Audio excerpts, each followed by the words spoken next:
Sube. A ver. ¿Por qué la iglesia nuestra se queda pequeña, menos de 200 o menos de 100 o quizás menos de 50? Y una de las razones principales es que el líder principal, el pastor y sus líderes están estancados. En otras palabras, la iglesia no está estancada. ¿Qué si le digo a usted que yo, el líder principal, que mi nivel determina el nivel de la iglesia? Ya sea las 5 P's que yo he nombrado, las 5 P's determina el nivel de una iglesia. El nivel del pastor, quiere decir el conocimiento y la aptitud, que tanto crece, que tanto desarrolla el pastor. Segundo, que... Para, porque este va a estar muy interesante. Este va a estar muy interesante, ¿eh? Fíjense lo que dice el título de este video. ¿Por qué algunas iglesias no crecen? Muchas veces no es la iglesia, sino el liderazgo que está estancado. Y entonces él dice que hay 5 P's, o sea, él dice que hay 5 puntos por el cual una iglesia no crece. Ahora vamos a ver a qué se refiere con crecimiento, ¿eh? No prejuzguemos. Y dice que el primero es el pastor, ¿no? ¿Dijo eso? Es que yo he nombrado las 5 P's, determina el nivel de una iglesia. Atento con esto. El nivel del pastor, quiere decir el conocimiento y la aptitud, que tanto crece, que tanto desarrolla el pastor. Segundo, él dice que una de las cosas que hace que una iglesia no crezca es el nivel del pastor y la actitud del pastor. ¿Qué piensan? Vayan dejando, ¿eh? Miren que son 5 P. Tan eficaz es su prédica. Una prédica eficaz atrae, alimenta, empodera, permite que haya instrucción, especialmente y máximo cuando viene con una unción poderosa del Espíritu Santo. El pastor su prédica, luego su personalidad. Para, esto es buenísimo, esto es buenísimo, esto es genial, esto es genial. Según este hermano Iglesias Pro, dice que el primero es el nivel del pastor y su actitud, segundo la prédica y tercero su personalidad, la personalidad del pastor, entiendo. Ningún pastor debe de dudar que su personalidad tiene mucho que ver con si llegan algunas personas nuevas, una familia nueva, y si la personalidad del pastor no es de su agrado, no escala. Si ese pastor es regañón, si es no tan guapo como yo, o no tiene que ver nada con lo guapation, ¿eh? No tiene nada que ver con lo guapation, tiene que ver mucho con su personalidad. Si el pastor sonríe, si es afable, si tiene un sentido de humor, si es amable o es una persona muy regañona, muy estricta, muy difícil de tratar, y todo lo que hace desde el púlpito es regañar a la gente o ponerles un sentido de culpabilidad tras otro, tras otro, tras otro. Hasta qué raro, esa persona se siente ese líder, ese miembro frustrado y piensa, nunca la voy a hacer, nunca podré agradar a Dios porque si no puedo poder conectarme y agradar al pastor. El pastor, su prédica, su personalidad. Número 4. Esperen, miren qué interesante, porque él está planteando lo siguiente, que una iglesia no crece, y ahora, claramente entiendo que se está refiriendo a nivel numérico, y hasta ahora, de los 5 puntos que él va a mencionar, como que todo tiene que ver con el pastor, ¿se dieron cuenta? Esto es lo que hemos denominado pastorcentrismo absoluto. Esto es pastorcentrismo absoluto, o sea, ¿no? O sea, literalmente.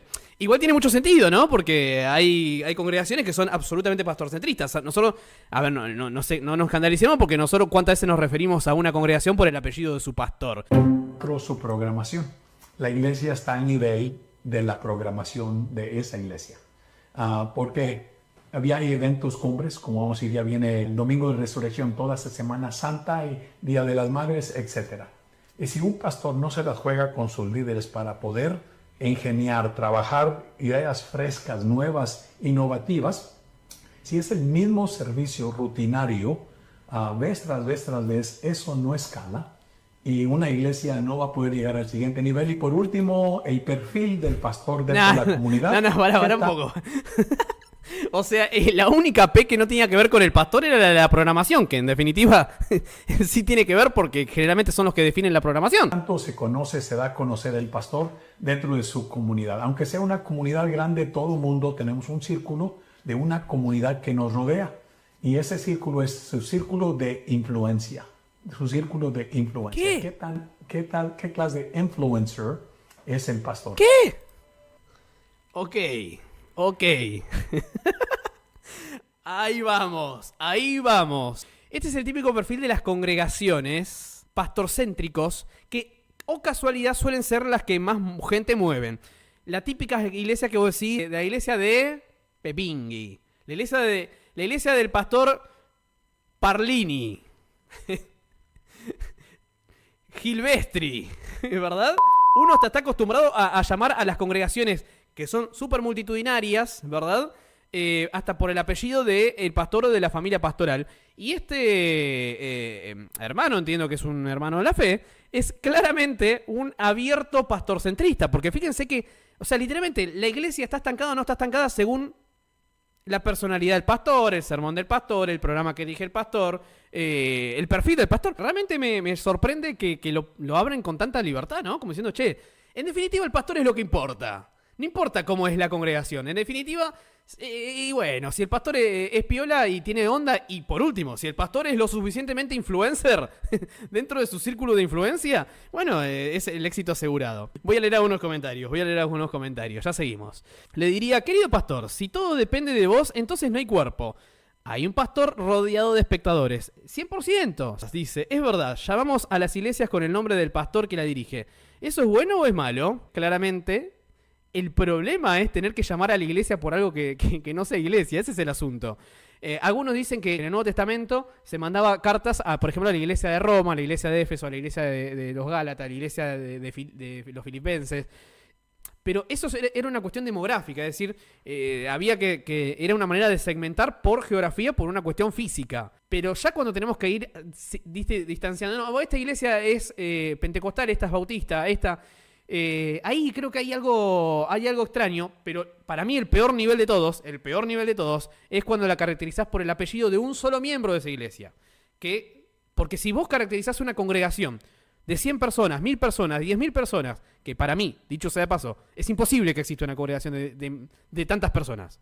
Para mí es imposible. Puede ser un aglomerado de gente, pero no, es imposible que tengan comunión todos ahí. Entonces, independientemente de eso, cuando solamente destaca el apellido o el nombre de una sola persona, de verdad tiene que hacer ruido, ¿eh? Porque si no, literalmente estamos hablando de que hay una persona que es más importante que el resto. Y bueno, según el esquema pastorcentrista, evidentemente, esto lo ven como una realidad asumida. Que eso es lo que más me preocupa. No me preocupa que esta persona, este hermano, no sé ya qué es, tenga esta visión, ¿verdad? Porque en definitiva, si él es el pastor de la iglesia, supongamos, le recontra mil favorece. Lo que me preocupa son las cientos o miles de personas que asisten a un lugar donde la importancia de los miembros solamente recae sobre uno. Entiendo que también puede ser cómodo para el resto de los miembros decir, bueno, la espiritualidad de toda la congregación depende de fulano. Comamos y bebamos que mañana moriremos, ¿verdad? Cuanto menos debería ser extraño. Menos mal que Jesús dijo, yo edificaré mi iglesia, aunque ahora parece que lo tercerizó en un solo hombre. Sí, claro, obviamente Jesús dijo, che, bueno, hay que edificar la iglesia, no todos son aptos... Pero tranquilo, está el pastor Percrini listo para edificarlos. El sacerdocio de todos los creyentes era demasiado descentralizado. Claro, era marxismo puro. El sacerdocio de todos los creyentes era marxismo puro. Y Jesús y Dios y Jesús eran claramente bastante pastorcentristas. Bueno, ven, cuando yo hago video y me dicen, no, vos sos un hate, vos exagerás, las iglesias no son así. Gracias a Dios la iglesia no es así. Pero los que se hacen llamar iglesia suelen hacer este tipo de cosas. Por las dudas, les recuerdo a los que están en el chat, obviamente, que le den like, que lo compartan si pueden con gente que pueda llegar a interesarse en este tipo de contenido, o por lo menos que tengan de entretenerse de manera sana, podemos decir de una manera. Vamos con un video más. Para que dure mucho tiempo, yo creo que tiene que seguir su visión y corazón original de la persona quien la plantó. Sí. Mi papá, aunque ha cambiado muchas cosas, está siguiendo la visión y el corazón de mis abuelos, ¿no? Hay cosas que a lo mejor él no quería hacer en un inicio, como apoyar tanto a las misiones a lo mejor, o el colegio, pero lo hizo... porque estaba en el corazón de mis abuelos en un inicio, y creo que es difícil, hay muchos que sus hijos mismos quieren hacer otra cosa, y no deberían de quedarse con la iglesia, y hay gente que no son parte de la familia, que son más hijos o como hijos espirituales que los propios hijos. Pero creo que muy seguido el hijo o los hijos de los pastores pueden ser los que más fielmente pueden seguir la visión que Dios le trajo, dio. sí. Ajá, pero... O sea, este es el otro nivel del pastorcentrismo. Ahora terminamos de ver el video. Este es el otro nivel del pastorcentrismo. El primero es el que te habla de que el crecimiento y la calidad de la congregación, de la iglesia, como se le llama, depende del carisma, de la performance del pastor, del nivel de influencer que tiene un pastor, ¿verdad? Pero el otro nivel, y claramente esto existe, es las dinastías pastorales. Es decir, esta idea de que, como decía este muchacho que también es hijo y nieto de pastor, decía, sí, la realidad es que la mayoría de las veces los más aptos para seguir con la antorcha son los hijos y nietos del pastor. Y fíjense que están hablando, bueno, mira, mi papá no estaba tan de acuerdo con la visión de mi abuelo, pero él siguió lo que estaba en el corazón de mi...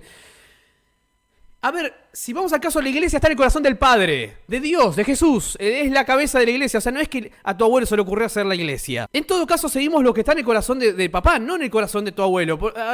Se mezclan tantas cosas, se tergiversa tanto que después es muy difícil desenredar esto. Porque claro, se le llama iglesia a tantas cosas que no son iglesia, que claro, en definitiva... Y bueno, porque mi abuelo tuvo una visión y mi papá la siguió y yo la voy a seguir. La visión es...